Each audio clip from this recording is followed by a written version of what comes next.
Enoch, you went to bed. I think you guys turned in fairly early. You didn't stay up into the wee hours because you've got a big day tomorrow, and Marco needs his beauty sleep. But you're a big guy. The bed kind of bends a little bit when you got in it. Enoch, your feet hang off the end, but you've learned to sleep anywhere. And sometime in the night, you wake, and you begin sort of looking around. Something woke you. You're not sure what it was. You step over to the window. It's a small window. Looks out over an alley. Looks up at the sky. There's a little bit of snoring going on nearby, and you hear this distant sort of rumbling almost, and then a whoosh as you watch this black velvet sky with stars, of pinpricks, and you see these flames leap into the air. You see circling overhead these great birds of red, crackling fire, maybe hawks, you're not sure, leaving streaks of green flame that scar the sky like tattoos. They just and they let out a high-pitched shriek as they go overhead, and you watch just one of them swoops down, and as its mouth opens, your room catches fire, and you hear screams, and the heat hits you, and for the briefest of moments you feel almost as if your flesh is going to burn, and you wake up sweating. It's early morning. The others are sort of stirring a bit, but you sit up in bed. It creaks. The old springs are sort of creaking as you sort of move on the bed. But it was a strange dream. You've had dreams like this since you were young. You remember a dream when you were very young of a fire that you woke to find that one of the neighbors' barns had caught. You never told anyone, but this was reminiscent of that to you. So it have these previous dreams almost kind of been linked to real events? Yeah, but they're always sort of mixed. They're always sort of mingled in with dreams aren't always literal. They're always mixed in with weirdness and strange bits and pieces. But you're not sure what this one means. You don't think it's a literal fire this time necessarily, or it could be. But you just know that there's something that it felt like a warning of some kind. Okay. Just like the barn. Okay. The rest of you do sleep uneasy. Each of you at different times have woke up in the middle of the night, certain beyond a shadow of a doubt that there was someone standing in the room looking at you. Yeah, that kind of sense you get when someone's looking at you. You woke up and you quickly look around because you thought that you knew there was going to be someone standing there looking at you, but there's no one. Everyone else is asleep, or your room's empty, depending on your which room you had.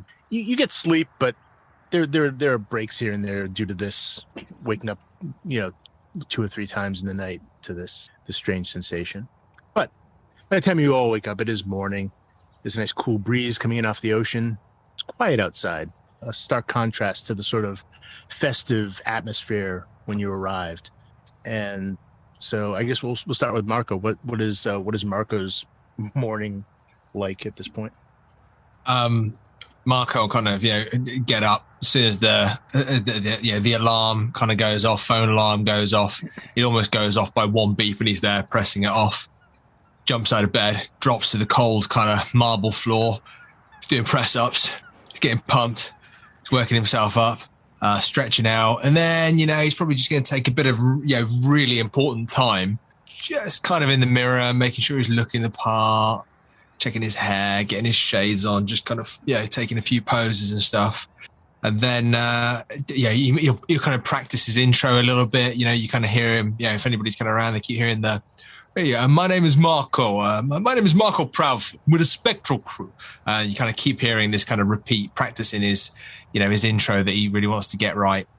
And then I think when he's ready, he'll go and gently rap on Corrina's door. Just kind of rap on the door, just to check, see if she's had a good night.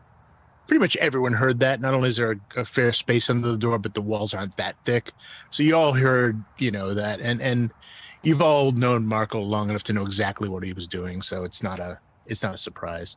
But yeah, so Corrina, you get a knock on the door. What's Corrina's morning? I mean, I've been awake for a few minutes now. Been doing some yoga, trying to just like feel right in the space, connect with the spirits, connect with my ancestors as well, and try to connect with all the weirdness around us. And just reading a few things, reading notes. Just trying to be prepared. So yeah, when I hear the knock on my door, I'm just gonna yell, "Yeah, I'll be down in 5 minutes." Okay. You notice you've had trouble, by the way, with your meditation.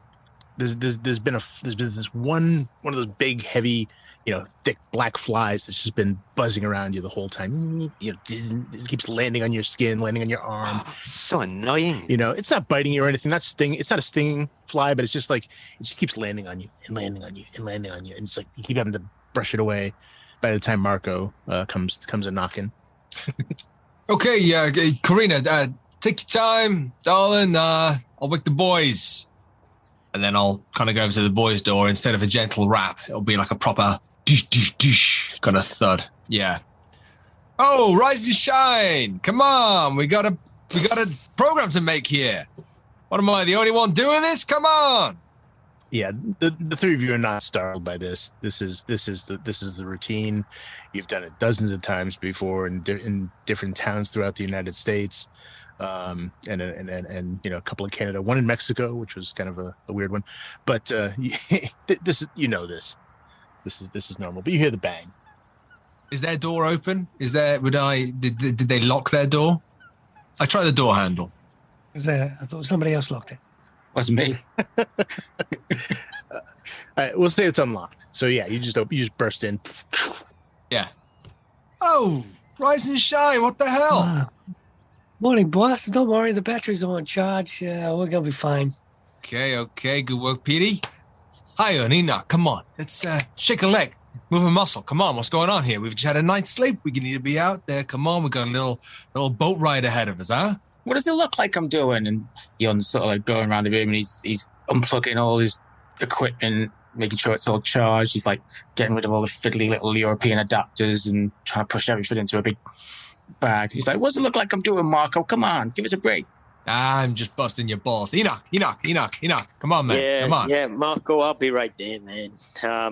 I'm just taking a last sip of my hip flask and stuffing it back into my jeans. Starting early. Just a little pick-me-up at the start of the day. Speaking of pick-me-ups, boss, is going to be some breakfast here? Let me go find out. I'll go speak to the concierge and see what they say, huh? Yeah, no, that'd be great. I could do with some. Didn't sleep too good last night, did you? How about you? Me? Like a lamb.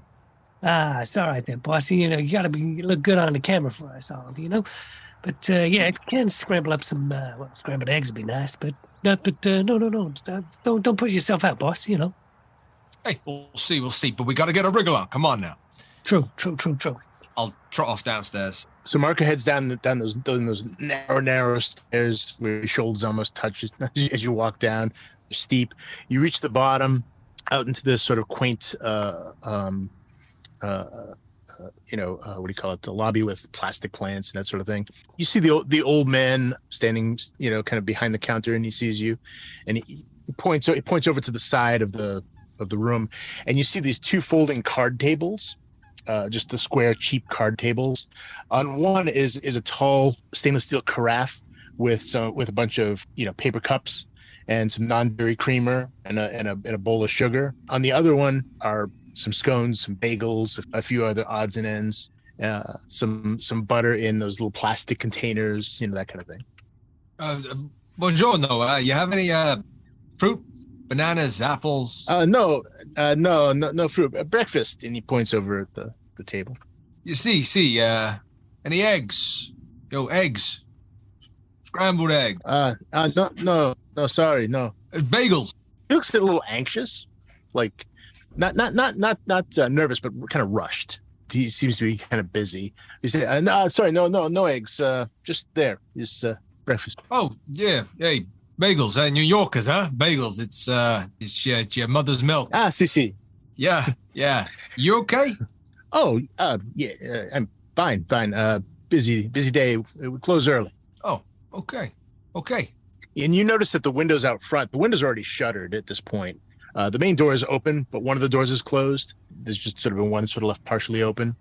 And you already see hanging in front of the windows these odd little talismans that are just sort of, in front of them. I'll grab a bagel and a bit of a black coffee, but I'll keep talking to him as I'm doing it, just kind of going, so, you're closing up early, huh? Is it the holidays? Yes, it's second night. Second night. And he's sort of trying to fish for the words, but night of disease. Nada della pasta. Si. Yeah, your plague night with the fire and the goat. So tonight we close up our homes, our businesses, and we keep closed till morning. Can I just? I'm gonna just pull out my mobile phone, and without any consent or anything like that, I'm just gonna kind of almost get the camera out on video and press record, just angle it so it's a bit kind of like, oh yeah, that's cool. So yeah. And while he's talking about plague night, want to give me a sleight of hand check? Ooh, yeah, I do. Oh no, I don't. And here we go. Here we go, guys. First roll of the night. Okay, so that's a 62 over 10. Okay. What were you saying there, pal? You say that again to the camera for me, huh? What were you doing? Yeah. He sees it and he kind of like it doesn't seem like not like he doesn't want to be filmed. He's more just busy and he doesn't have time for this. But he's still trying to be polite. He says, yes. We close up. Everyone close up. No businesses, no houses, nothing. You come back tonight, or? Yeah, maybe we think we might be heading inland. A couple of things, filming around landscape. He looks a little relieved. He says, "Oh, good. Best you come back by morning. Once store's closed, they closed." Okay. I'm gonna grab a few bagels for the boys. Oh yeah. Please. You last guest. Help yourself. And Marco's going up and literally picking up the tray with all the bagels and chucking a couple of the buttons and things in there. He's picking up the whole thing, and he's just so you close the door tonight and that's it. You're just locking up and that's it. We close at noon. Noon time. And no opening till tomorrow. That's right. Okay. We'll see you. We'll see you when we see you. And then I'll walk up with the whole tray of bagels and butters and whatever was there. Yeah. I mean, it's a fair amount, but they've been sitting out a little while. Apparently, a lot of people left early. You can tell there's a lot of gaps in some of the food. They've been taken. So you guys are probably the last risers, and it's really only probably 9 or 10. Maybe 8 or 9 o'clock. It's not even that late, but everyone else is gone at this point. So you can back upstairs and with this tray. What is everyone else doing? Just packing up my stuff, getting everything ready. All right. Trying to chivvy everyone else along. Kind of any little bag that is ready, getting it ready, by the door. Trying to suggest that I want everything in order since I'm the person that's probably going to end up carrying everything. Yeah, I don't imagine you unpacked a lot. Yeah. Maybe a little bit of camera stuff when you were taking some shots of the festival, that kind of thing. But Pete manages to get everything back together pretty quick. And you managed to look at some of as you're sending the feed to Maya, you look through some of it and you can see great shots. I mean, there's some beautiful shots, especially there's one that you sort of highlight for Maya to take notice of Marco looking at, standing there with the fire, you're kind of shooting him from behind with the fire and going on. And there's some beautiful, beautiful shots in there. She's going to spend the day pretty much getting all this extra footage together to run like a half an hour before the stream starts. So, you're kind of messaging with her as she's checking with what you have, taking any notes that you might have collected. Does anyone send anything to Maya to, for her 30-minute sort of lead in or anything like that? Just the stuff we shot last night. All right. Yeah, you get a few texts from Maya there, Marco. Saying you're gonna do great, babes. It's gonna be great. You've got this. I'll ping her back just everything that the guys told me that they've done one night. It's been the Notte della Pesta. Although she did tell us a lot about this anyway in the first instance. But yeah, just tell her that tonight's the second night of Plague Night. They don't celebrate tonight. They're literally all locking up their doors at noon, and we're going to be out. We're going to come back. So I just kind of send her all that as a bit of. That's why we picked tonight, babes. Right? That's and I just kind of just pinging straight back, just kind of going, this is going to be great. This is going to be amazing. Just everyone's going to just hold it together. It's going to be ace. Yeah. All right. So you everyone can grab bagels and muffins, biscuits, things like that. Just nothing terribly fancy. It's not bad. It's actually pretty good. Even having been out for a couple hours already from the local bakery. Pete's gonna grab just a couple of things extra, just because it's there. Might as well grab it. Oh, sure, yeah. Just stuff in your pockets. Why not? Yeah, Hyun's going to put meticulously into his little Ziploc bags. He's going to put a couple of bagels and stuff in the back of his bag. Perfect. And Corrina? Yeah, I'm just going to take one bagel and be like, that should be enough for me today. I just need to have my stomach empty, my mind empty to be, able to feel everything. But yeah, apart from that, I actually prepare my backpack and be ready for tonight. Okay. You get a knock on the door. It probably Marco's. Marco's is the first one they come to, and you hear knock. Was that my door knocking? Sorry, or Corrina's? Yeah. Some knocked on your door, Marco. So I'll just go to the door, open it wide. Paolo's there. He says, sorry. A man stopped by. Nuncio. He wanted to speak to you down at the docks. Okay. We were on our way. Yeah. Thank you. Grazie. Straight out, bang on everybody's doors. Okay. Pack it up. Let's move. Let's get those bags. Everybody's helping out. Everybody's a team player. Let's go. Enoch, grab my bags, please. Yeah, of course, Marco. I'll get it straight away. And Corrina's. All right, so okay, yeah. I'm picking up too many bags to be able to carry. I'll be fine. So, yeah. So one by one, you start bringing the luggage downstairs, kind of shuttling it down first to the lobby, then out to the sidewalk, and what's his name? Paolo's watching you sort of anxiously as you're sort of doing all this, and he has you sign a couple things, Marco. Just finish up the paperwork. Pretty much just as you guys sort of get outside and you get all your stuff out there, and you kind of you hear the doors close behind you, and then locks. Pretty serious about the whole walking down the town thing. Yeah, huh? he like I said, he wasn't scared, but he definitely looked like he was anxious. And even as you look around now, the changes is startling. It looks almost like a ghost town. No children, no people. All the windows are shuttered. All the doors are closed, and they have these big sort of outer doors that are closed over and locked. There's just the wind. The wind. Does Pete notice these talisman on the window? Oh yeah. I would say you probably would. They're everywhere, hanging inside, in front of the doors and windows and all that sort of thing. Okay. Any of them accessible as a souvenir, maybe?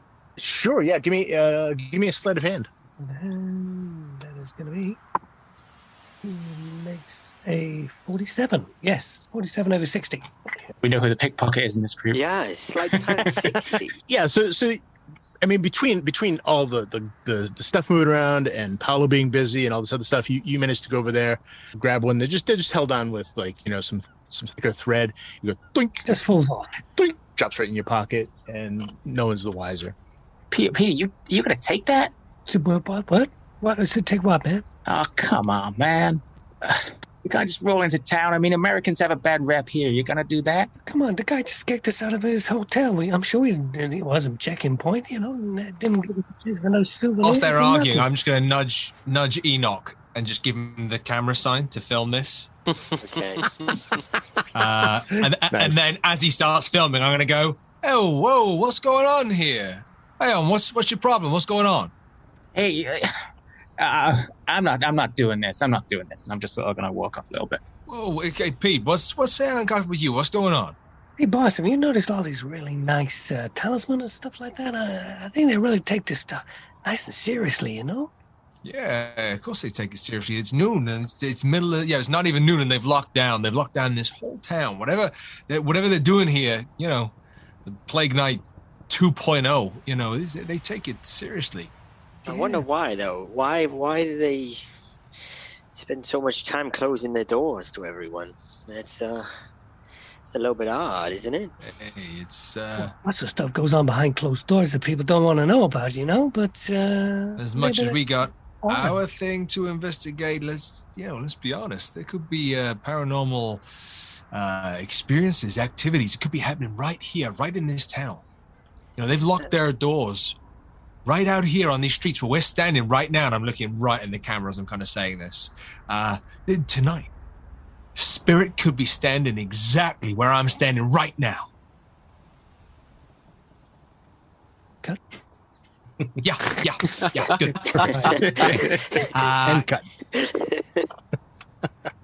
I think that this festival has been going on for an awfully long time, guys. I just, watching that last night, I think this is a pretty serious thing for this town and this area.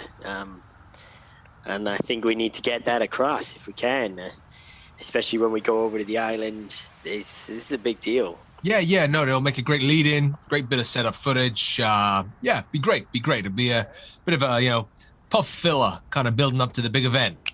Huh? Maybe they just take their hangovers seriously. That was a big party last night. Some cultures have done more with less, huh? Hey, it's Italy. Yeah, we actually need to take that seriously, and that means not drinking, maybe being serious about it. Oh yeah. John looks at Enoch. Corrina, absolutely. Yeah, what are you thinking, Corrina? What are you saying? Yeah, I'm just thinking that we shouldn't be joking about that. Guys, it is serious. We're gonna see real stuff tonight. Yeah, guys. Like every time. Yeah. Please, guys. Corrina's right, guys. Which way's the boat then, boss? Down there, the docks. The harbor is down is down the slope, and so you basically there's no direct route. You sort of have to sort of zigzag through streets that sort of back hitch up the hillside. So it's a fair walk with all that equipment. Okay, guys, down the hill. Everybody's got what they need.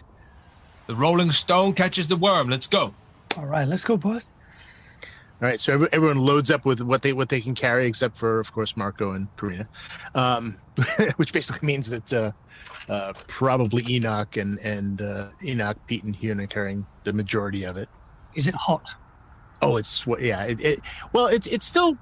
okay, but you can definitely feel the heat rising as you're going down the hill. It's approaching noontime. The sun is now overhead, and there's no shade whatsoever. You can feel the heat sort of building as you're going down the hill, starting to sweat. It's still Gucci leather jacket weather. Oh, for Marco, sure. Yeah, 100%. Just checking. I'm just straining out my beard of sweat as I carry all these bags. Pretty much. Yeah, pretty much. It's just running down your face because you're carrying like this huge pack plus these other bags, and you just go down the hill. And you make your way down to the docks, which this is a fishing village. So there's sort of the main sort of set of docks, and then there's a smaller sort of pier that sort of goes out, and you see a lot of other smaller boats, including where they have the sort of tour boats, little trawlers, things like that. And you can see that Nuncio's boat is toward the end. And even as you get close to that, you see that you see a guy on the deck who's moving around and throwing some gear aside, taking some things off the boat, putting it down, and he sees you and he's like, "Hey, buongiorno." No, Nuncio. But buongiorno, the boys, come on, Corrina. Buongiorno. Yeah. Let's include Nuncio in the group. Let's make him feel like he's part of the crew. Hi. Yeah, he welcomes you. He says, put your gear at the rear of the boat. I'll shuffle along with all the bags and just get them all into the bag. He kind of looks around and says out loud, maybe a little too loud, Says, "Yeah, you will enjoy the tour of the Mediterranean. It's gorgeous. We'll take up the coast a bit. We circle around. You get to see all the beauty of the sea. It's gorgeous." Gorgeous. A bit of fishing, right? He gives you an exaggerated wink, Marco. I got you. And Corrina, you love this kind of touring around, a bit of fishing, a bit of that, huh? This is why we're here. I just love fishing, and it's just so nice to just like be able to enjoy the sun and doing some outdoors activities. I mean, especially with you guys, right? Oh yeah. Thanks, Ian. Thanks. Yeah. Thanks, Hyeon. Yeah. Right, Enoch, Pete, we're all having fun today. Oh yeah. Wouldn't be a fishing trip without a psychic. You gotta know what them fish are thinking, huh? You gotta find the best spots, find out where their schools are. That's the only way you can get them. So the boat's not huge. If you've ever seen the movie Jaws, it's kind of like that sort of scale. It has the the cabin in the middle and the deck at the back. There's a small section below, but it's not huge. But you managed to get all your gear on there and stowed, so it's not going to fall off. And pulls you on, and he takes you aside, Marco. He says, "We're gonna go up the coast. I'll take you up, see some sights, take some time. We don't want to approach the island till closer to nightfall. Okay? Yeah, no, I get that. Yeah. And I need to come around from the other side because of the sea mines. All right. Okay. Yeah. No. So you do your thing. You get us around in the way you need to. Hey, are we all right to have a bit of cameras out, bit of footage and that? Just this like panning shots, location, sunset. That's in fact that's better. Trip. Oh, absolutely better. You look like more tourists then, right? Yeah. No, exactly. That's what tourists do. Yeah. Perfect.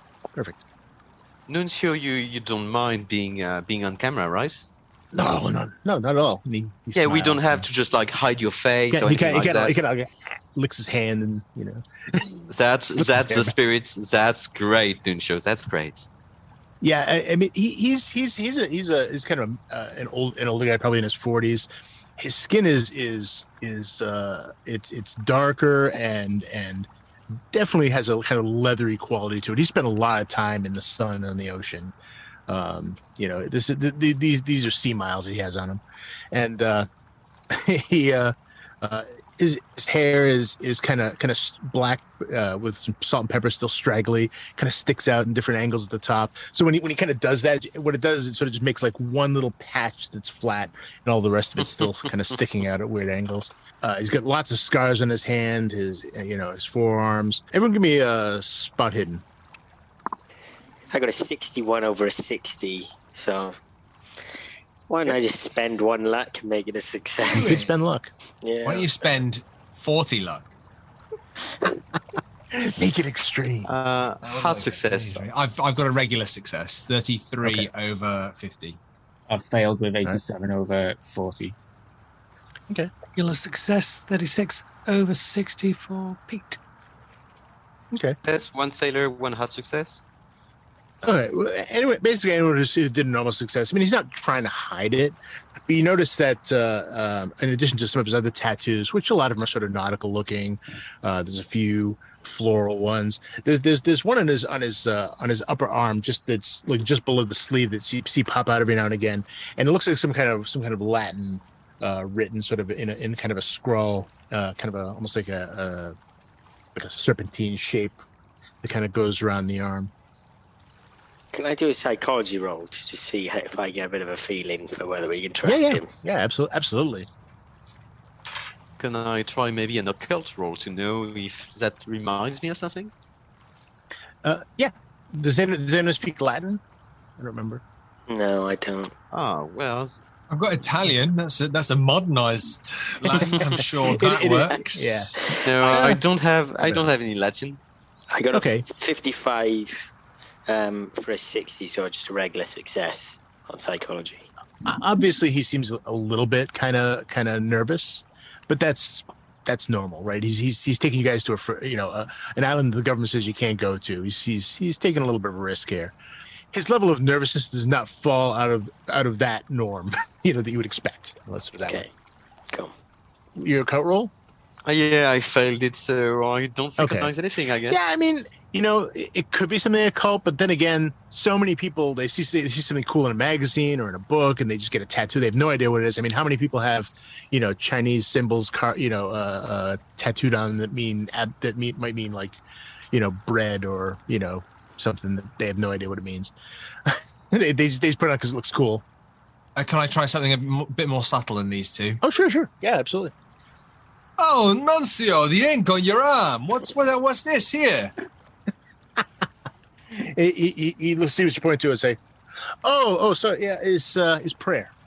It's prayer. Oh, okay. My grandmother was very religious. I grew up in religious household. It's the Lord's Prayer. Okay, that's Our Father who art in heaven, etc. Pete, you getting some shots of this? That's looking pretty good. Oh, okay. Yeah, sure, boy. Yeah, he sees you shooting, and he pulls it up a bit more to let you get a good look at it. Yeah, Nuncio, if you grab one of those ropes or pull a wheel or do some kind of like boat stuff, and Pete will get a really cool shot of you and the ink on there as well. It's just all set to the mood and tone and stuff. It'd be great. He said, "Oh, sure, yeah. I'm gonna cast stuff now. It looks great, yeah." So he goes over and he kind of overacts a little bit. He stands and he flexes as he pulls the rope up and kind of looks off in the distance as he throws the rope off to the side. It's slightly over the top. That's good. That's good enough. You're pretty good at this. Yeah. Now do that again. Yeah. Give those muscles a little flick. And after he throws the rope, he kind of spends a little too long kind of looking out over the ocean, with a slight squint in his eye as he, the wind blows in his face. But he unhooks, gets into the cabin and hits the throttle, and you begin pulling out of the harbor. Hyeon didn't see the tattoo at first, but once Marco did his subtle thing, at that point everyone noticed that. Could you attempt cult roll as well? Yeah, go ahead. Let's find out what we can. Or not. 86 over 60. So no, yeah. Oh well. Let's try. I had an 85, so you're not alone here. So so he takes you out into the Mediterranean.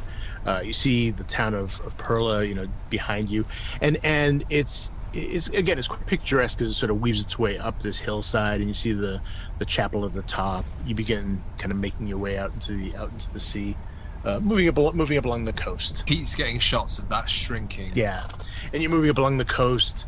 Pete's able to get some great shots of you, like kind of 1 foot standing on the bow, with the wind in your face as it's going. Just B-roll stuff, just to that you can splice in later. Great material. But he is literally just going to take you up the coast, sort of take you out, further into the Mediterranean within sight of shore, and sort of circle his way back. It'll take you pretty close up to sunset, unless you have something else you want him to do.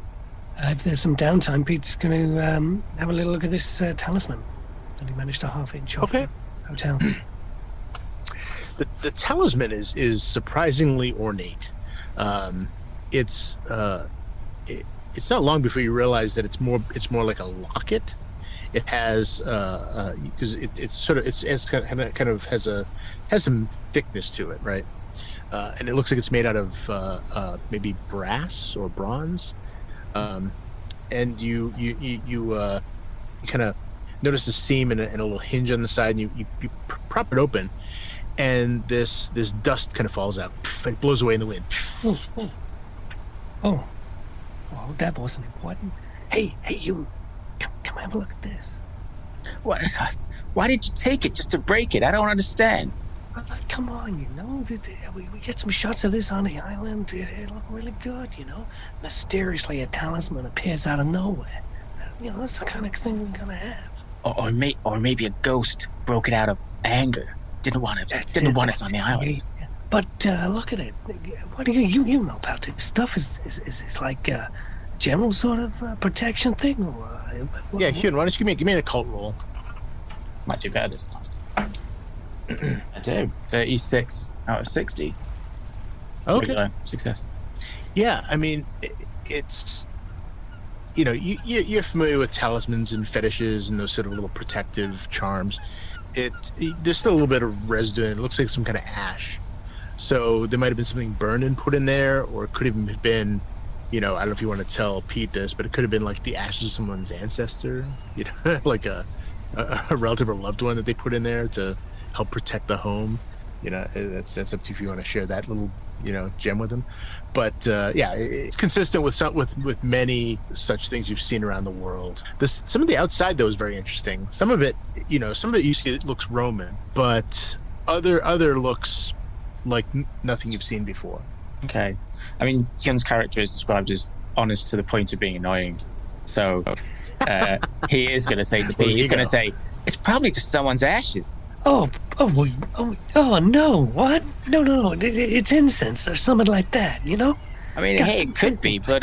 Pete, you have some on your shoulder. Oh my God. Make a sanity check. It's about time we get into that. Sorry about that, Pete. It's about time we get into that. Do I need to do one as well? No. D100. Yeah, he's that's a 0-2. He is like Mr. Sanity. He's fine. Yeah. He's good. He's like he's too. He does remember a time when he broke into an apartment and stole someone's ashes, thinking there was money in there, and got covered in it. Yes, this is not new to him. These are not the first human ashes he's had on him. The whole other scenario. Is anyone else going to do anything on this extended tour of the Mediterranean? Any fish? Who's going to go fishing? Yeah, I mean he does have one fishing pole for looks. He mainly takes two people out on just tours, for tourists to take pictures and that sort of thing. So he doesn't do a lot of fishing tours, but yeah, we'll say he does have a fishing pole and some simple tackle. Hey, Corrina, are the fish in the mood to bite? Can you feel it? Yeah, right. You can just like fuck off, right? I mean, just leave me alone right now. I don't do fish. You're just like I wasn't making a joke. Yeah, right. I mean, I have bigger fish to fry, right? Okay, so leave me alone now. Bloody hell. Sorry. Oh god. Awesome. Hyun sidles off. Marco will go and find Enoch. Where would Enoch be on the boat? You can look and see where he is. He's wherever he wants. I'll just kind of go and sit next to Enoch then, and just kind of like sidelights him and just hey, you're good there. Yeah, Marco, I'm fine. I just didn't get a ton of sleep last night, so I'm just trying to rest up. This is going to be a busy evening and a long night. Hopefully, we'll do everything that we need to get this million subscriber, though. I'm sure you'll do your job brilliantly, man. Yeah, I will. Yeah, I will. Hey, I just I'm going around and just kind of talking to the whole crew on this. Spektral Krew. It's Enoch. I saw you having a bit of a drink this morning, like first thing. Yeah, it just helps me out, calm my nerves. Let's just say that. Oh yeah, okay, yeah. And like I said, I'm speaking to everybody. Spektral Krew is me and you. But Corrina said, she doesn't want everybody just drinking and making jokes. And Enoch, I think it's my role. It's my job. It's my responsibility. I know we're all carrying our own weight on this show. We're all equally divided in everything we do here, and you're as important as everybody else, But hey, if Corrina says she doesn't want us all drinking, then it's my job to come to you, like a big brother. He's a lot older than me, isn't he? Oh yeah. Yeah. So I'm like a big brother, hand on the shoulder. I'm only 26. Oh really? Yeah. Okay, so you're pretty young. Okay. Yeah. Okay, so I'm a little bit older. He looks a little. The beard makes him look a little. Yeah. And so I just hand on the shoulder, just like like a big brother. It's for me to say, just Marco. It in. Marco, I hear you, man. And just out of my pocket, I grab a little hip flask that I've been drinking from, and there's nothing left in it. I just turn it out. Hey, Spektral Krew is me and you. Like I said, I'm speaking to everybody, Enoch. So that's cool. That's great. Catch you in a bit. Go for a knuckle bump. Yeah, and I'll give it a knuckle bump. Yeah. At that moment, I will get out a joint and start smoking a joint. Okay. Okay, same page. I don't go speak to anybody else. It's just Enoch. right. Good chat, Marco. So you continue your brief tour of the Mediterranean. It's quite a few hours. Nuncio opens he drags out a cooler, opens it up. There's some soft drinks in there. There's some beers. There's some little sort of little small wine bottles with a screw top. Nothing fancy, but it's all lighter stuff to kind of cool you off. It's in ice, and he also brings out a bag it's kind of stacked with sandwiches that he had made up.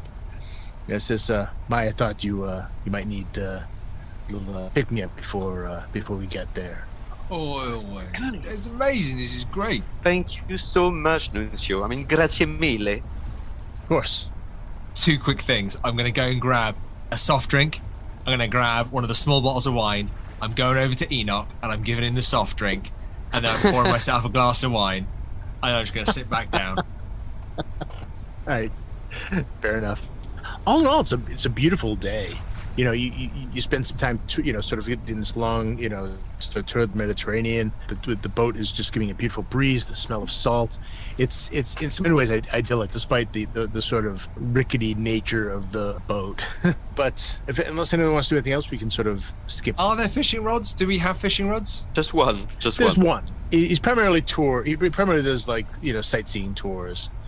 Fishing's not his particular specialty. It's not really our thing, is it? It's not why we're here. This is where Marco goes on a 30-minute side quest to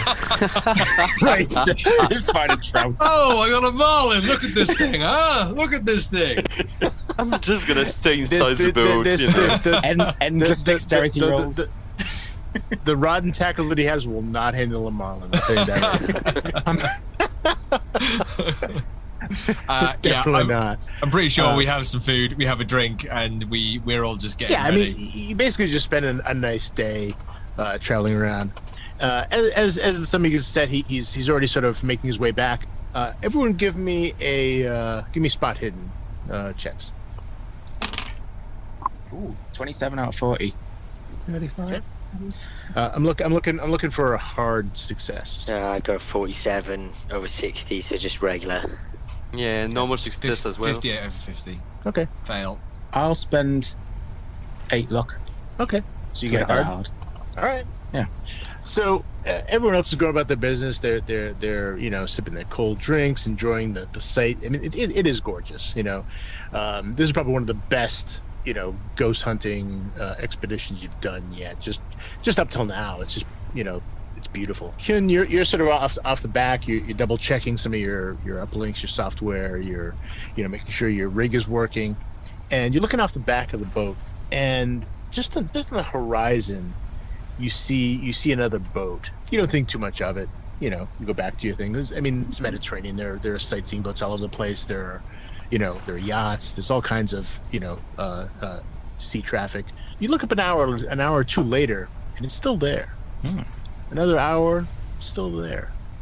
Can't make out what it is. It's too far away, but you definitely see it's and it's head on. It's not like you don't have a profile view, so it's a little harder to make out exactly what it is. But there's definitely something that looks like it's behind. So it definitely seems like it's following us.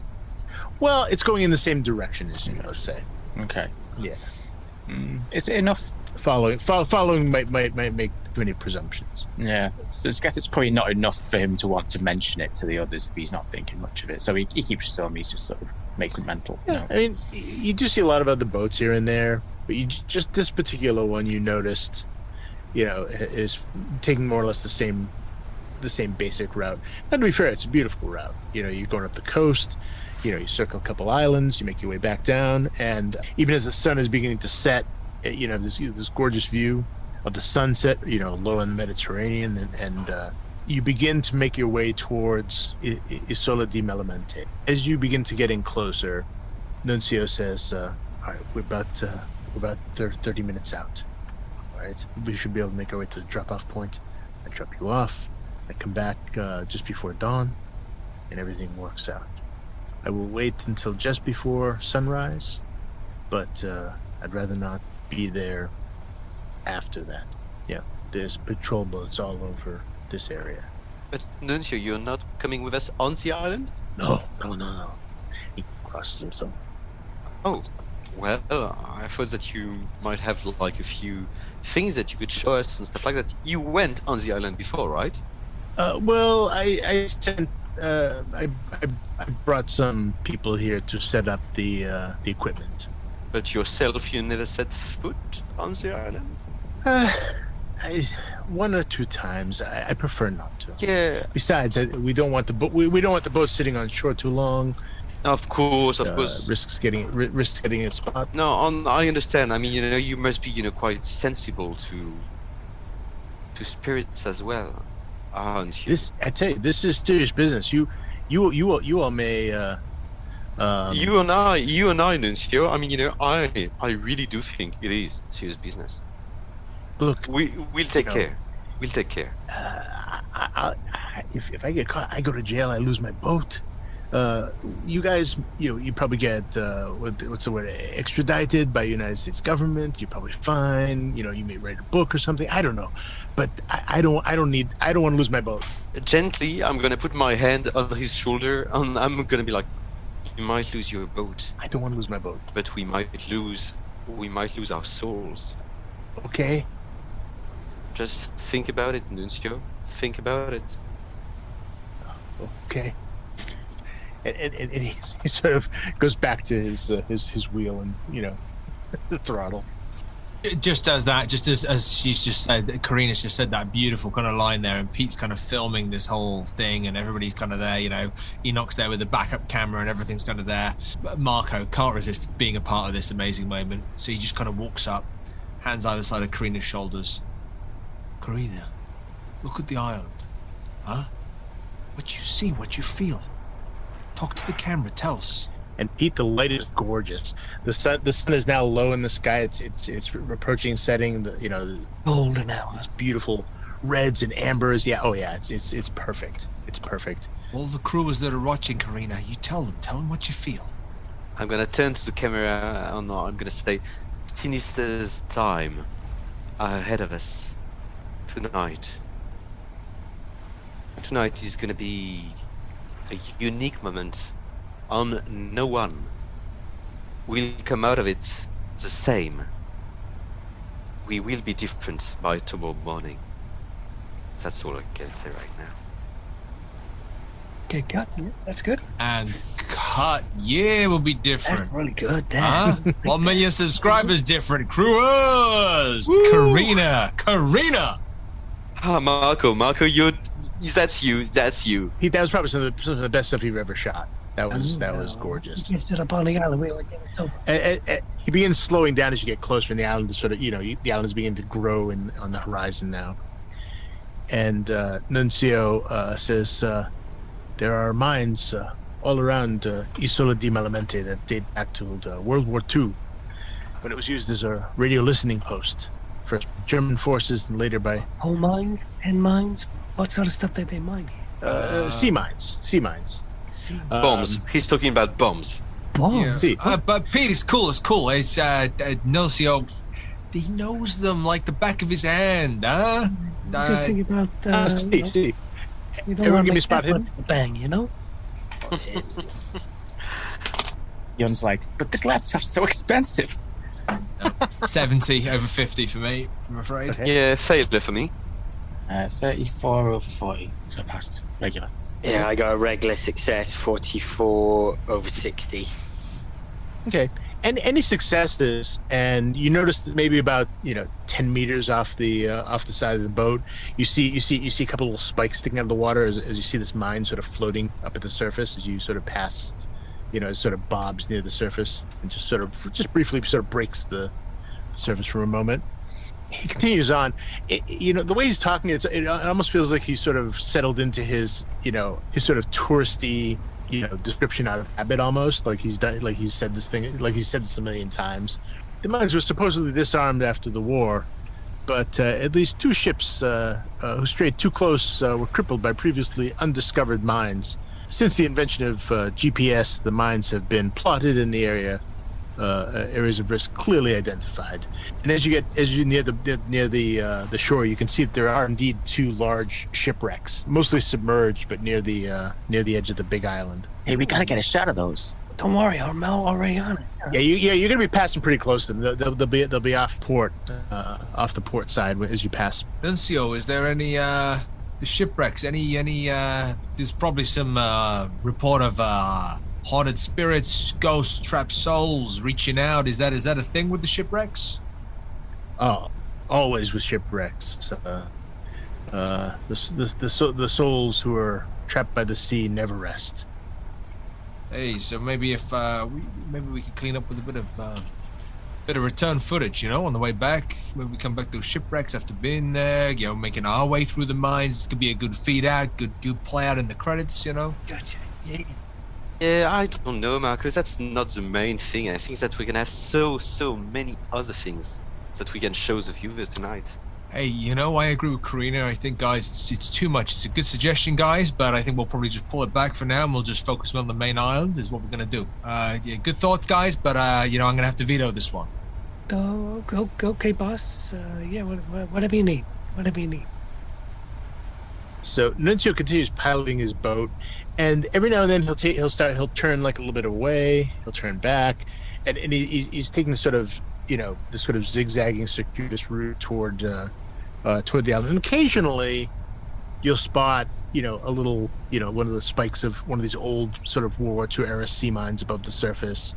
One you actually saw below the surface, past nearby. You saw this kind of shadow as it passed by, and almost jumped when you heard this kind of little clink.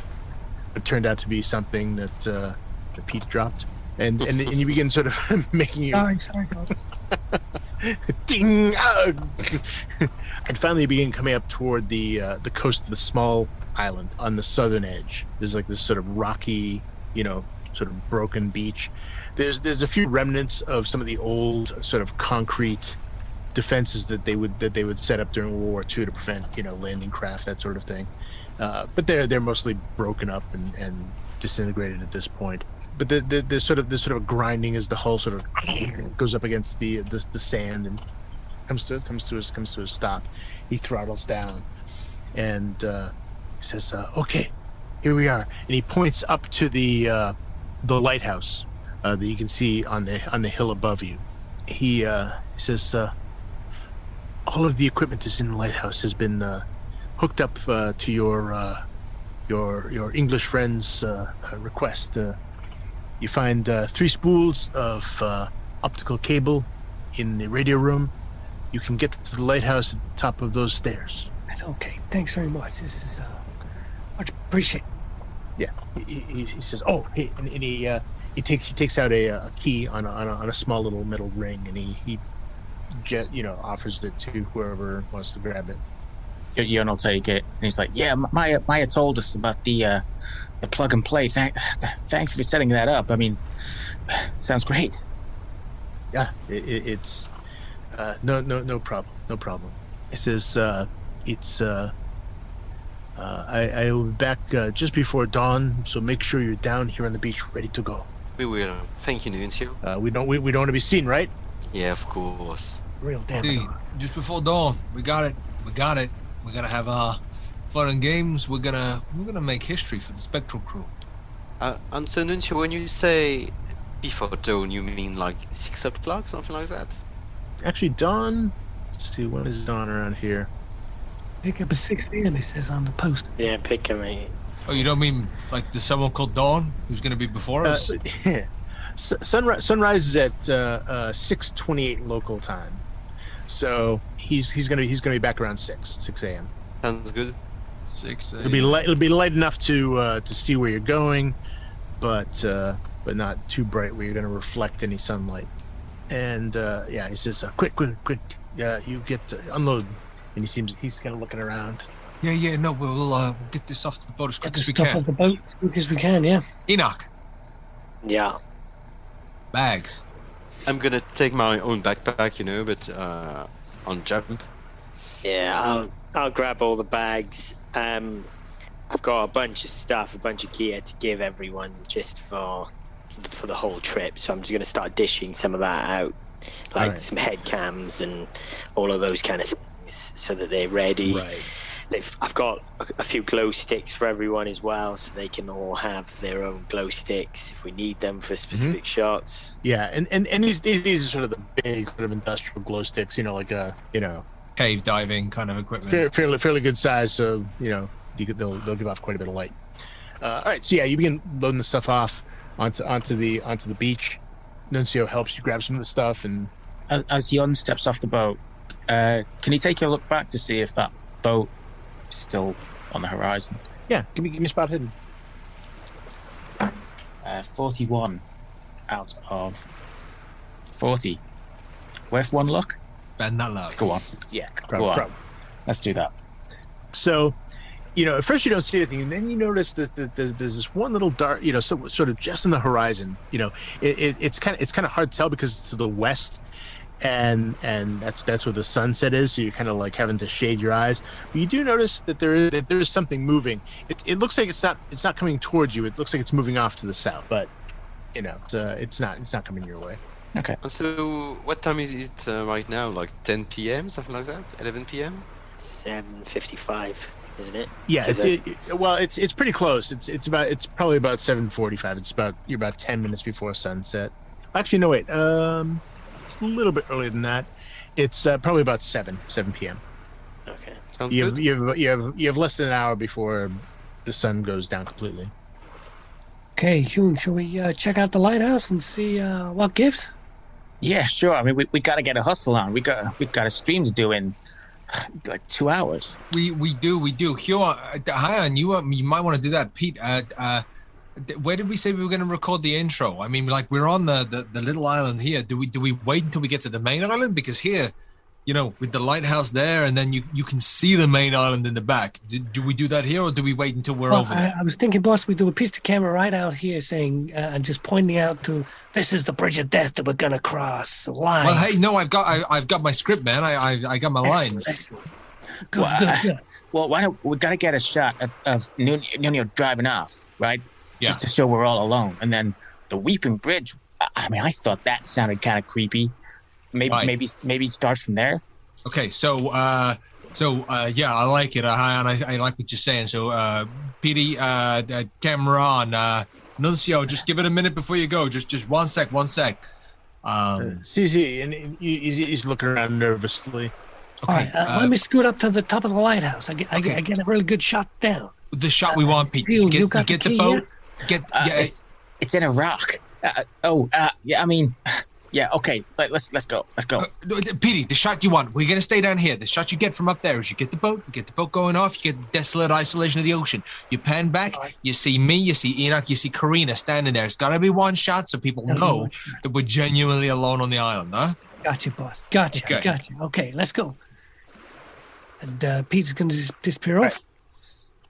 All right, so you guys make your way. You guys make your way up to the lighthouse. Mm-hmm. Is that okay? Yeah. So you make your way up. There are sort of concrete stairs that were once solid, but now sort of broken and shattered just by disuse and lack of maintenance. But you make it up to the lighthouse itself.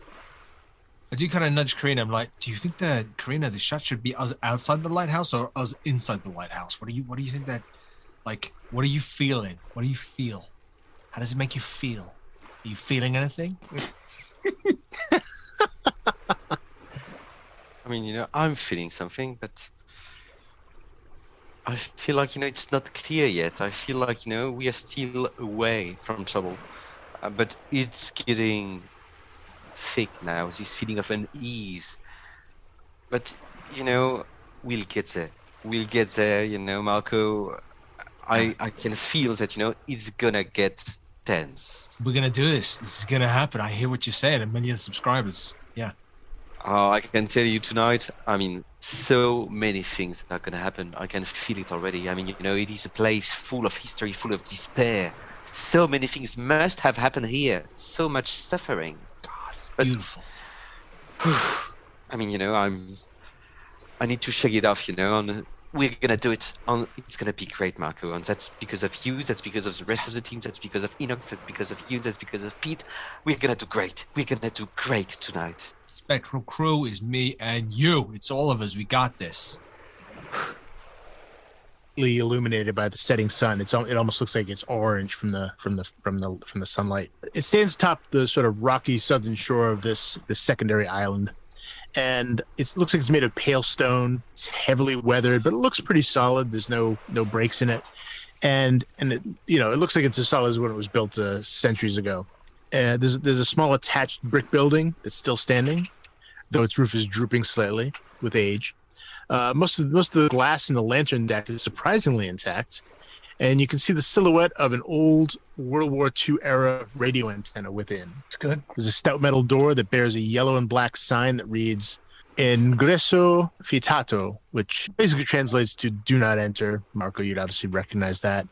And below that, it says in Italian, "No trespassing per order of the Italian Navy." There's a symbol of the Italian Navy below these instructions, and there's a large, very modern padlock that looks almost brand new, almost as if one was removed and then a new one put in its place that secures the entrance. Should we give the key a go? Sure. Hyeon gets into it. Just use the key. Yeah, it's perfect. Just tink. Film all this. We're going in. Film this.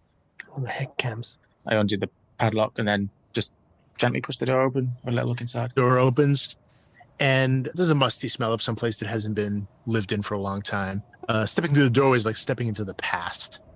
The far wall is lined with 1940s era sort of radio gear with a headset hanging from a hook on the wall, a steel and leather office chair, which is sort of rusty but functional. If we've got the head cams on, I'm basically narrating everything Alex is saying as if Marco is saying it, like describing it for the audience. Like, Perfect. we're going in, 1940s decor on the walls. There's a musty smell. Like, I'm just saying everything Alex is saying, Perfect. Marco is saying for the audience. 100%. Tucked beneath the desk is a wire basket, half filled with crumpled balls of paper, as if it weren't for the thick layer of dust and faint sort of odor of mildew.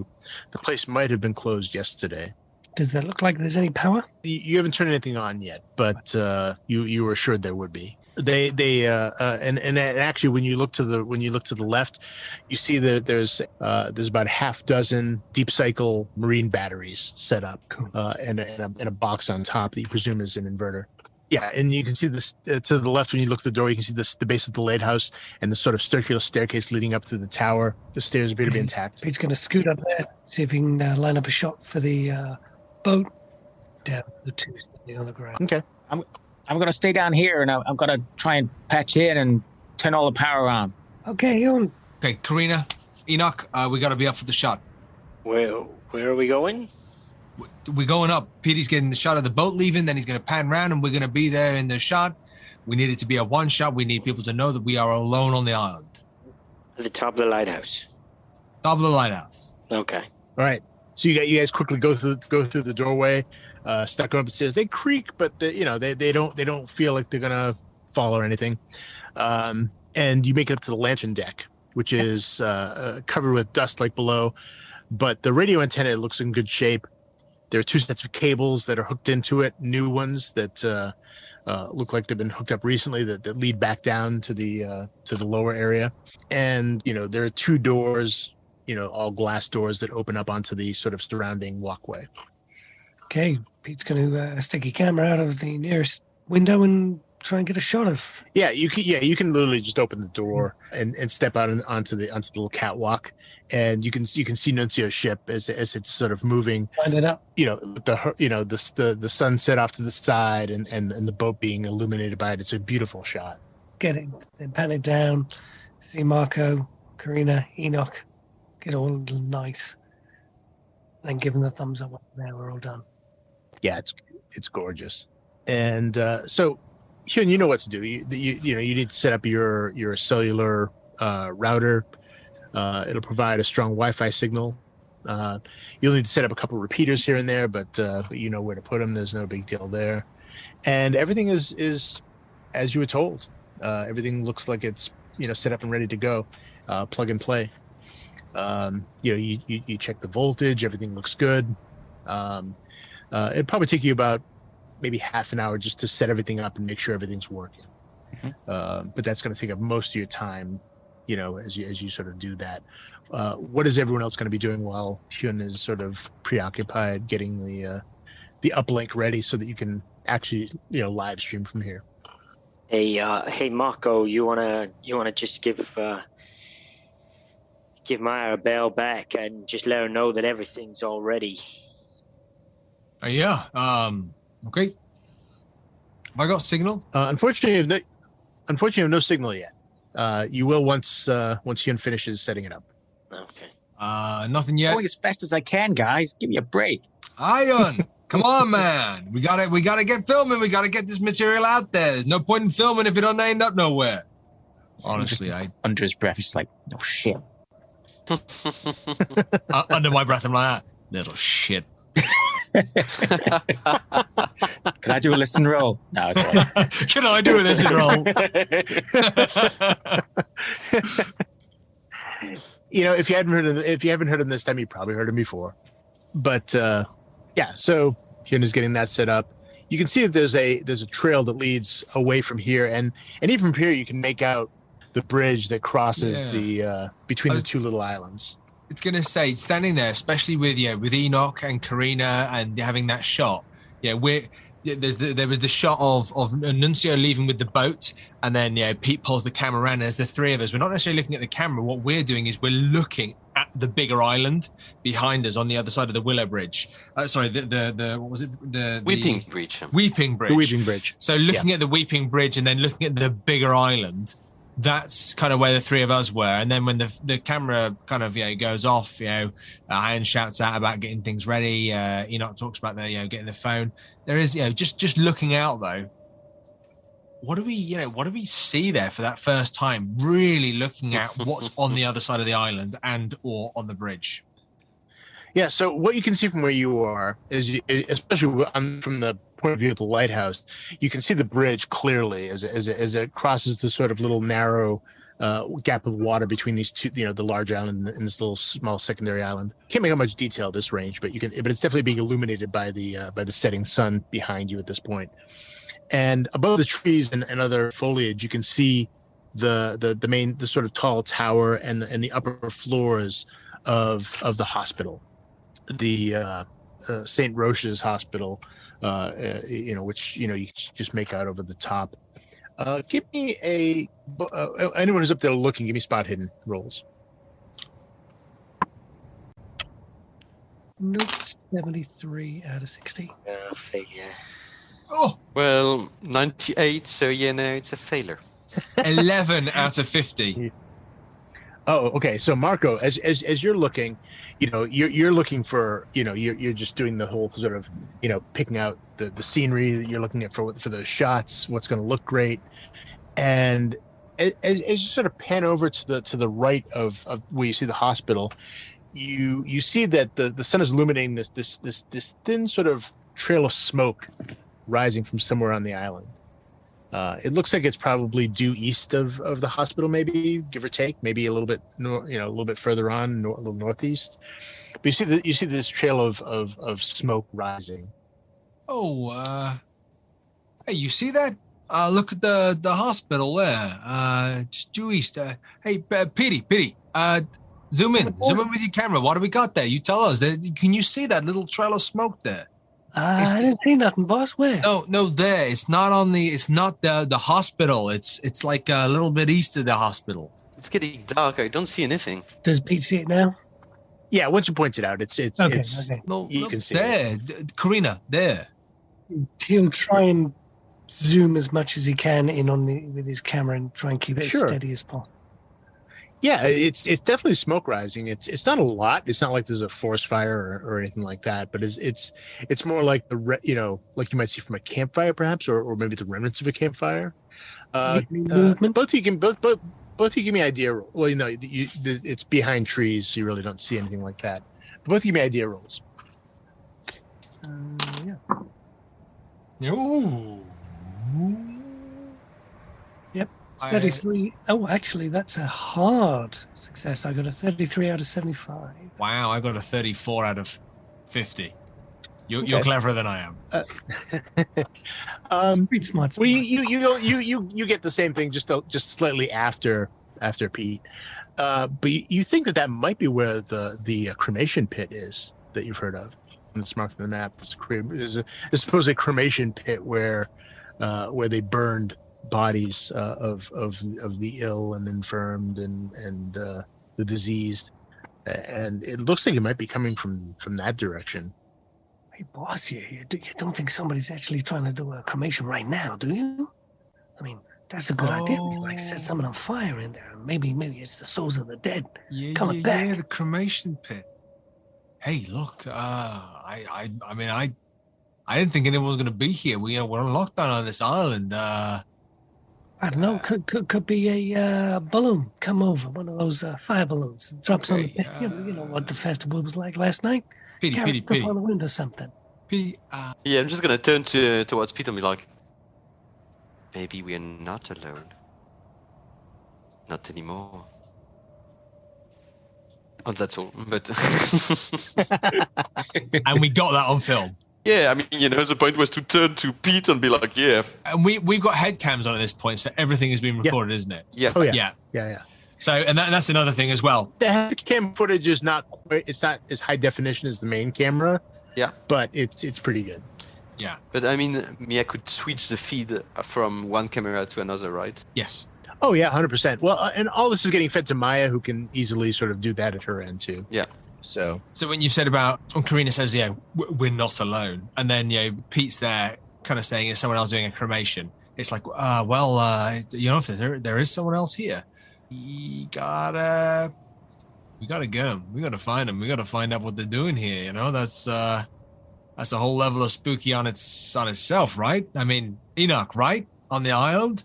Yeah, we'll get across that wooden bridge and we can find out exactly what's going on. But we got to leave it all for the actual feed. Yeah. Yeah, I mean, I just hope it's not like some sort of, madman or something. I mean, who would come here in their right mind? Us. Right, guys? Us. Enoch said it, us. Hey, Pete, just make sure you get some footage of that fire, because then when we bump into whoever it is, Jason Voorhees or Freddy Krueger, whoever we're going to meet, then at least we know we've got the context footage to get that, right? Yeah. Okay. Until get the shots that they need. Perfect. So Hyeon, you managed to finish the hookup. It goes smoothly. You don't know who did it, but they did their job right. So as soon as you plug everything in, you've cut on the power, a few adjustments, and then you make the uplink, and sure enough, you look and your cell phone now has a signal, and you immediately get text from Maya asking how's the hookup going. He pats it, he just types back, and he's like, "Yeah, all good, jacked in, ready to go." She texts back, "All right, brilliant. Upload any new footage you have. How's Marco doing between you and me?" It's like, got it, we'll upload. It's like, Marco, same as always. He's got this in the bag. You get a laugh emoji. I reply with like a sort of crying, laughing emoji. Yeah, she says, "All right, she says, make sure we stick to the schedule. We've got, you guys can pretty much play it, whatever's going to work, but we have to be at the in that crypt at midnight for the spirit board. That's critical." So he's like, "Got and it." Marco has to be at the bridge to start the stream at time as well, which was. So I'll say, "Got it. Keep it on schedule," and then I'll do a sunglasses emoji, one of those bicep emojis, and then a little picture of a bridge. So basically 8:00 at the bridge is what they're sort of planning, what she's sort of planning on. So yeah, just try and make, let Pete know, let the others know. I want we need to make sure that they're starting. I've already got the stream running, with the early footage. We should be good up until then, and I want to be able to just switch over and go. Okay. I know I can count on you. Is this text or is this talk? I can't. It's text. Text. Right Yeah. now. And just smiley face back. I imagine we're peeling down the lighthouse by now. Right, yeah. You're coming down. You see him, gonna, and just he finishes up just as you guys come into the room. Oh, Hyeon. No time to play Snake, my friend. We gotta go. Hey, it was Maya. Look, we're good. We're all hooked up. We're ready. We got to get to the bridge pretty soon. So we got to get a hustle on. Okay, boss, did you want a drone shot of the bridge? Like we start the drone really low down in the sea, and then we come up over, and then you're standing there all looking majestic, and then you say, "This is the bridge of death. We're gonna cross it. Meet the spirits." What that script you got there. Yeah, and then yeah. follow you across the bridge. Hopefully, it won't be too windy. We get some nice shots. And Enoch, if you wouldn't mind jumping on a camera, beat it. Get behind. I mean, if you want to go across the bridge and yeah, okay. So I'm thinking 3 shots here. We're gonna do everything you just said, but just slightly slicker. And then the shot number 2 is gonna be Enoch. You're gonna have one on me. I'm gonna be doing the intro to the show, and then there'll be some like videotape stuff that you might be able to go to. Shot number 3 is that drone goes back up. It needs to be a shot of all us walking across the bridge, so it's that aerial shot looking down, and we're all walking across, torches and stuff, and so 3 big shots. Are we all good for that? We good? Yeah, we're good, Marco. Corrina, you good? Yeah, I just feel like things are gonna get like rough from the bridge, so maybe like not a wide shot, maybe a close shot for the bridge. Yeah, and Corrina, you need to be near me because I need to see the crewers. They want to see you in the background. They want to see you like thinking and feeling and doing your reaching out, your spiritual reaching out. Yeah, of course. Yeah. Yeah, of course. I mean, and I feel safer, when I'm close to you guys. Especially Hyeon. you, Marco. So yeah. Oh yeah, no, Corrina, everything, whatever you say. We gotta. Hyeon, I grab one of the, just not to actually use it, but just when I'm doing the speech, if Corina's in the background doing her Charles Xavier thing, you be on the other side. Just have like an EMF thing, just on the bridge. Don't even be really using it. Just be like swinging it around and making it look like using it. It's just we want to show the investigation has started. When we're dropping, they're kind of, this is where we are, Sure, Marco, you don't have to tell me. I can do that. But as the guys were talking about the drone shot and stuff, could you look into that basket of paper and maybe just see what was in that? Yeah. The paper actually dates back to the 1940s. It looks like. It looks like there's some code written down that's been translated. This was toward the end of the war. So there's nothing exciting, it's mainly, they're talking about some nautical traffic, someone coming to, relieve them in a day or so. It's mostly housekeeping sort of notes and stuff like that, but it's still fascinating being from, that era, that this literally hasn't been touched in that time. Okay. He just sort of puts it to his side and he's like, okay, yeah, Marco, yeah, I got it. That's fine. I got my EMP. They're like, we'll sort it out. It's all good. EMF. EVP. Sorry, I've been working with cables for the last 30 minutes. It's okay. I'll be fine once I get outside of here. Oh, it's cool. Yeah, I mean, it depends. You don't want an EMP. Yeah. Yeah. That's the last thing we want. Yeah, it just takes everything out, man. That is not what we're doing here. Yeah. Static. Okay. So to the bridge. Come on, let's go. Okay, boss. You got it. So it's about a 10-minute walk across the island, and it's not that far, but it's very rocky and broken, and the sort of path that goes there is not very well maintained. So that but you guys begin making your way across. On the way there, this will be off to your left as you're walking. This trail comes along, and there's like a metal railing that runs along part of it. And you can look down on what, according to the map, says is Beggar's Cove, which is supposedly where sort of the teens got to gather. And even from here, you can make out that there's this little sandy beach that's sort of cut into the side of the smaller island. It's lined with steep cliffs of white stone that are pretty much insurmountable, except for a single set of narrow stairs, and they lead up to this sort of walkway. And you can see these sort of stairs that sort of zigzag down the side of the cliff. The The iron railing is kind of corroded. They've obviously seen plenty of time and weather. Looking down, you can see that the remains of several bonfires, as well as graffiti covering the lower 10 feet of the cliffs. You can make out beer bottles and other detritus. And there's a dark shape near the water that looks like it might be. It's sort of vaguely shaped like a rowboat, sort of turned upside down. But you don't see any sign of any recent activity, at least. Continuing on, and you come around this final curve, and you approach the Weeping Bridge, just as the sun is it's getting pretty dark now, and you may be 5 minutes from air time. Was there anything on the graffiti that Marco, speaking Italian, would have been able to recognize? Yeah, give me a spot hidden. I mean, it's down pretty far, but some of it's painted pretty big. No, 82 over 50. That's it's honestly, because that cove is like really dark, and it would, right now, because there's no sunlight getting in there, and it really can't make out too much. I mean, some of it just at a glance looks like the kind of stuff you'd expect to see. Two people's names. So and so loves so and so. That kind of shit. You don't see anything too exotic, at least at this point. But as I said, you come around this corner and you get your first real good look at the Weeping Bridge. And the bridge itself has clearly seen better days. It's made of simple cast iron that was painted green at some point, but now it's mostly brown with rust. Constant exposure to sun and sea have caused the paint of the metal railings to chip and fade.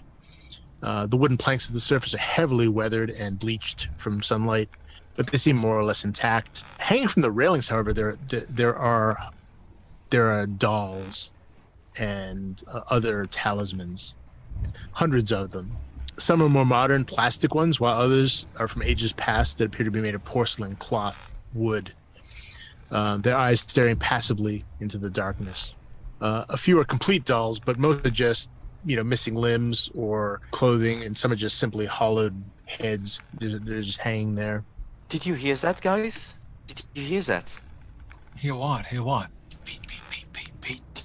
Didn't you hear a small girl or maybe a child? No? That's what it was. Do you think there might be children around? That's so weird. Listen. Look at all the dolls. It gotta be. No. Pete's gonna play a little noise from a concealed tape recorder.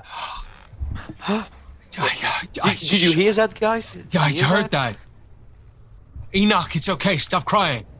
I'm not crying, Marco. Oh, it's okay.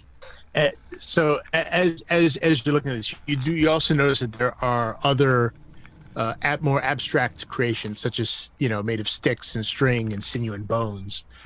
Some of it looks quite old. Can I just go up and just inspect these a little bit more? Just some of the first ones on the edge of the bridge, not properly go into the middle. I go and touch a few of them. Well, I was going to say, as you get close, you see this. There's near the entrance to the bridge. There's a makeshift shrine built using driftwood and local sticks, sort of woven into a crude sort of wicker structure.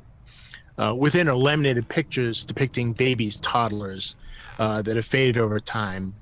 Other offerings include children's toys, handwritten notes in Italian, Catholic iconography, shriveled dead flowers and in jars, and the remains of countless candle stubs, just all sort of melted together in this little sort of shrine. He's gonna get shots of this. But yes, you get forward and you see this, and you can see all these talismans just covering the bridge. Are we live yet? Not yet. We're gonna be ready to go, guys. Can I have a little rewind and listen to my EVP recorder to see if I did hear, see if we did catch any child noises? Yeah, actually, it does. You pick up that sort of faint sort of little child laughing. Guys, Marco, listen to this. Listen, and I play it back on the highest volume. Yeah, you hear it. It's definitely it sounds like it's at a distance, but you definitely hear that sort of. You definitely hear it going on. Pete looks at what track he selected. and is a little confused that he didn't think he'd chosen the female child laughing. He thought he'd chosen a male child laughing. And that's from you, right? You recorded that. Yeah, that's ambient. That's Pete. Something, I guess so. Was that? Well, no, that wasn't me, boss. You sure you haven't got an old tape in there, Juan? No, that's Guys, of course, I mean, we're gonna. I told you tonight, it's gonna be big. It's already starting. We are not even live. Yeah. Okay, let's save the good stuff for when we're live, guys. Don't need to freak yourselves out. It's just another gig. Marco, your phone buzzes, and it's Maya. It says 1 minute. All right. How long's that? okay.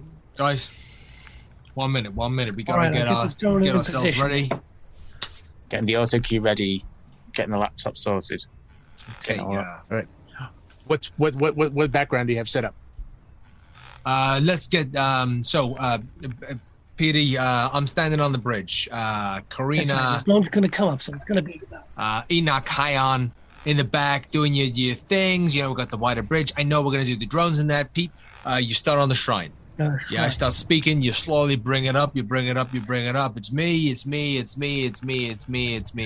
Those guys in the background doing their thing, and then you pan a little bit across, and you get the island. You get the trees. You see the top of the hospital. Gotcha, yeah. Gotcha. Yeah. Okay. Okay.